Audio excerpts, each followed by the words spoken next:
just to satisfy the committee? No, Mr. Chair. Actually, we have po action plans. We can provide po the reports, the monthly reports that we have and the progress po na meron po kaming So the one you na-accomplish po mentioned na. is duly approved by the board, and then it's an official document. Yes, Mr. Just Senator. provide the committee with those documents, because my position is the same with the chair, that because of all of these crimes rising, 4,000 human traffic victims. We're now the human trafficking hub.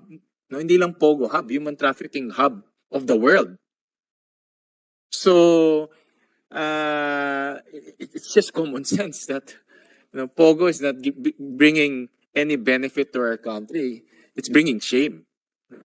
So, but despite that, you are now implementing a reform that you mentioned, and those reforms are formal in nature. Just submit to us those documents that you mentioned, because what we want is formal and actionable strategies, not only to satisfy us, legislators, because I know sometimes you come here just to appease the legislators, you say all of these things, but we want to see formal documents duly approved. Yes, by Mr. your Chair. We can management. provide those. And at the same time, Madam Chair, I know that we need to terminate the hearing, and I'll just continue, suspend the hearing. I'll just continue my questioning in the next hearing. But I just want to remind PAGCOR that during the last hearing, we requested for many documents, and none were supplied to the committee. And let me just reiterate: number one, list of Pogo hubs and the registered owners. I heard earlier there's only one right now. Number two, regulations pertaining to Pogo hubs. Now, because you mentioned there's a regulation, there's some form of document that forms part of the regulatory procedures for Pogo hubs. The list of Pogos and service providers inside the Pogo hubs. The chair also mentioned earlier the inspection report. Submit to us those copies of lease agreement between what's this?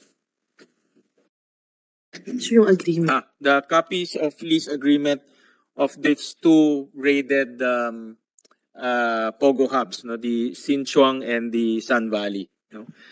And then additionally, this is in addition, please submit to the committee gross gaming revenue declared by Pogos and the corresponding regulatory fees, amount of remittance by the Pogo hub operators, and Pogo employment. So we requested the first 5 last hearing, but the committee never received any of those information. Please submit to us. Mr. Senator, I just would like to manifest that we submitted those documents po a few days after it was requested to us. So, but we will resubmit po, Mr. Chair. Yes, I think that those documents do not conform to what we desire.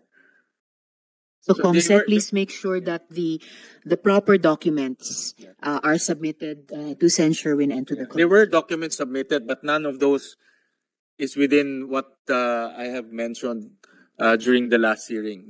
I think it's just for compliance.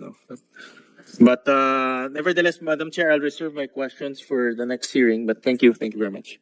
Thank you also very much, Sen. Sherwin. Additionally, the chair would like to request the PNP to submit copies of the return of the search warrant na in-issue po sa Las Piñas raid. Yes, Your Honor. Thank you, General. Dear colleagues and resource persons, as much as the chair wanted to terminate the hearing today, may mga issue pa po din na hindi pa natin lubos na pag-usapan. Ang isa po dito ay yung IT aspect nitong mga scam operations at pati ang digital forensic capacities ng DICT. I'm also keen to explore what kind of regional cooperation is needed to address this cross-border and complex issue.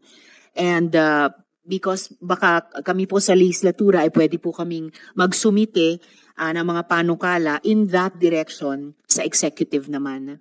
And panghuli, it's also imperative to discuss what policy measures need to be put in place in our own laws, perhaps via amendments, further amendments to the Anti-Trafficking Act.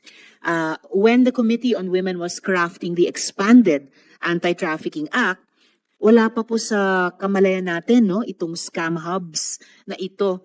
And we do intend to come up with serious legislative proposals to address this issue strategically. So, may maraming pasasalamat sa ating mga resource persons, this hearing is suspended.